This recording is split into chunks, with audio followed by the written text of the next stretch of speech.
ഖാലിസ്ഥാൻവാദിയായ ഹർദീപ് സിംഗ് നിജാറിന്റെ 2023 ജൂണിൽ കാനഡയിലെ സറയിൽ നടന്ന കൊലപാതകം ഇന്ത്യയും കാനഡയും തമ്മിലുള്ള നയതന്ത്ര ബന്ധത്തിൽ കഴിഞ്ഞ ദശാബ്ദത്തിനിടയിലെ ഏറ്റവും വലിയ വിള്ളലാണ് സൃഷ്ടിച്ചത്.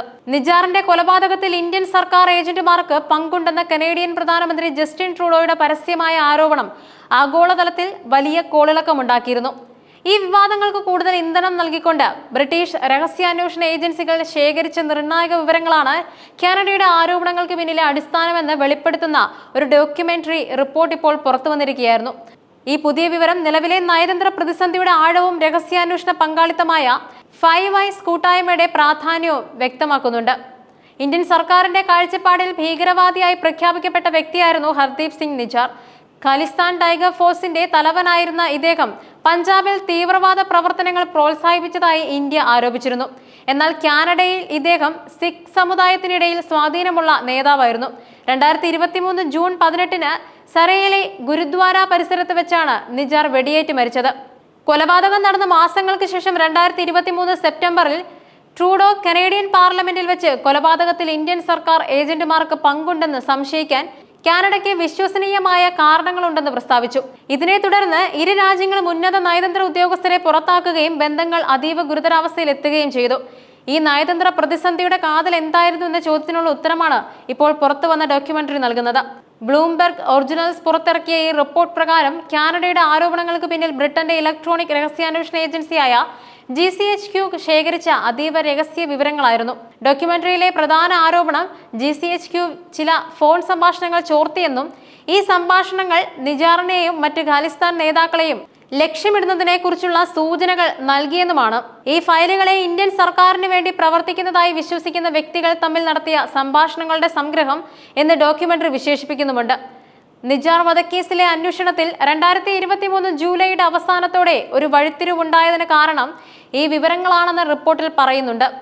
ബ്രിട്ടൻ ഈ വിവരങ്ങൾ കാനഡയ്ക്ക് കൈമാറിയത് ലോകത്തിലെ ഏറ്റവും ശക്തവും വിശ്വസ്തവുമായ രഹസ്യാന്വേഷണ പങ്കാളിത്തമായ ഫൈവ് ഐസ് കൂട്ടായ്മയിലൂടെയാണ്.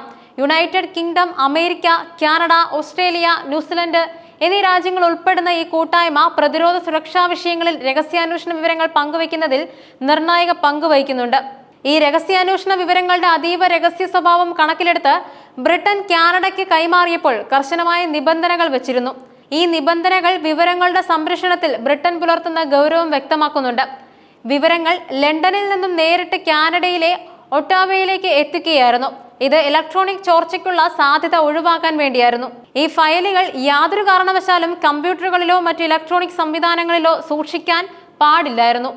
ഇത് വിവരങ്ങളുടെ ഡിജിറ്റൽ പാതകൾ ഇല്ലാതാക്കാനും ചോർച്ച തടയാനും ലക്ഷ്യമിട്ടുള്ളതായിരുന്നു. ലണ്ടൻ മുൻകൂട്ടി അനുമതി നൽകിയ വളരെ കുറച്ച് കാനഡ ഉദ്യോഗസ്ഥർക്ക് മാത്രമേ ഈ വിവരങ്ങൾ കാണാൻ അനുവാദമുണ്ടായിരുന്നുള്ളൂ. ഇത് വിവരങ്ങളുടെ സ്വീകർത്താക്കളുടെ എണ്ണം പരമാവധി കുറയ്ക്കുന്നതിനും സുരക്ഷ ഉറപ്പാക്കുന്നതിനും വേണ്ടിയായിരുന്നു. കാനഡയുടെ ആരോപണങ്ങൾക്ക് പിന്നിലെ വിശ്വസനീയമായ കാരണങ്ങളെന്ന് ട്രൂഡോ വിശേഷിപ്പിച്ചതിന്റെ അടിസ്ഥാനം GCHQ വിവരങ്ങളായിരുന്നുവെന്ന് ഈ ഡോക്യുമെന്ററി ഉറപ്പിക്കുന്നുണ്ട്. ബ്രിട്ടീഷ് രഹസ്യാന്വേഷണ വിവരങ്ങളുടെ ഈ വെളിപ്പെടുത്തൽ ഇന്ത്യ കാനഡ ബന്ധത്തിലെ പിരിമുറുക്കം കൂടുതൽ വർദ്ധിപ്പിക്കും. നിജാർ വധത്തിൽ തങ്ങൾക്ക് പങ്കില്ലെന്ന ഇന്ത്യയുടെ വാദങ്ങളെ ദുർബലപ്പെടുത്താൻ ഈ വിവരങ്ങൾ കാനഡയ്ക്ക് നയതന്ത്ര തലത്തിലും അന്താരാഷ്ട്ര വേദികളിലും ഉപയോഗിക്കാനാവും. ഫൈവ് ഐസ് പോലുള്ള രഹസ്യാന്വേഷണ പങ്കാളിത്തം ഒരു അംഗരാജ്യത്തിന് നേരെ ഉണ്ടാകുന്ന ഭീഷണികളെ എങ്ങനെയാണ് കൈകാര്യം ചെയ്യുന്നത് എന്നതിന്റെ ഏറ്റവും പുതിയ ഉദാഹരണമായി ഇത് മാറി. കൂട്ടായ്മയുടെ ഭാഗമായി ഒരു രാജ്യത്തിന്റെ പൗരൻ മറ്റൊരു വിദേശ ശക്തിയുടെ ഏജന്റുമാരാൽ കൊല്ലപ്പെടാൻ സാധ്യതയുണ്ടെന്ന വിവരം പങ്കുവയ്ക്കാൻ കൂട്ടായ്മ ബാധ്യസ്ഥരാണ്. ഇത് US, ഓസ്ട്രേലിയ, ന്യൂസിലൻഡ് എന്നീ രാജ്യങ്ങളുടെ നിലപാടുകളിലും സ്വാധീനം ചെലുത്തും. ഈ വിഷയത്തിൽ ബ്രിട്ടനിലും ചോദ്യങ്ങൾ ഉയർന്നിട്ടുണ്ട്. സിഖ് ഫെഡറേഷൻ, UK പോലുള്ള സംഘടനകൾ സെക്യൂരിറ്റി മിനിസ്റ്റർ ഡാൻ ജാവിസിന് കത്തയച്ച് വിശദീകരണം ആവശ്യപ്പെട്ടു. അതീവ പ്രാധാന്യമുള്ള ഈ വിവരങ്ങൾ എന്തുകൊണ്ടാണ് ബ്രിട്ടീഷ് MPമാർക്ക് പോലും കൈമാറാതിരുന്നത് എന്ന ചോദ്യം ബ്രിട്ടീഷ് രഹസ്യാന്വേഷണ ഏജൻസികളുടെ പ്രവർത്തന രീതികളെക്കുറിച്ചുള്ള ചർച്ചകൾക്ക് തുടക്കമിട്ടിട്ടുണ്ട്.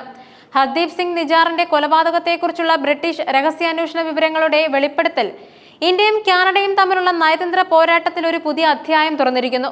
ഫൈവ് ഐസ് കൂട്ടായ്മയുടെ പങ്കാളിത്തം വഴി കൈമാറിയ ഈ വിവരങ്ങൾ കാനഡയുടെ ആരോപണങ്ങൾക്ക് സുരക്ഷാ രഹസ്യാന്വേഷണ തലത്തിൽ ശക്തമായ അടിത്തറ നൽകി. അന്താരാഷ്ട്ര തലത്തിൽ ഇന്ത്യയുടെ പ്രതിച്ഛായയെയും പാശ്ചാത്യ രാജ്യങ്ങളുമായുള്ള ഇന്ത്യയുടെ ബന്ധത്തെയും ഈ വിഷയം കൂടുതൽ ബാധിക്കാൻ സാധ്യതയുണ്ട്. നിലവിൽ ഈ കേസിൽ പ്രതികളായ 4 ഇന്ത്യക്കാർക്കെതിരായ നിയമ നടപടികളും ഈ രഹസ്യാന്വേഷണ വിവരങ്ങൾ ഉൾപ്പെടെയുള്ള തെളിവുകളുടെ അടിസ്ഥാനത്തിലായിരിക്കും മുന്നോട്ട് പോവുക.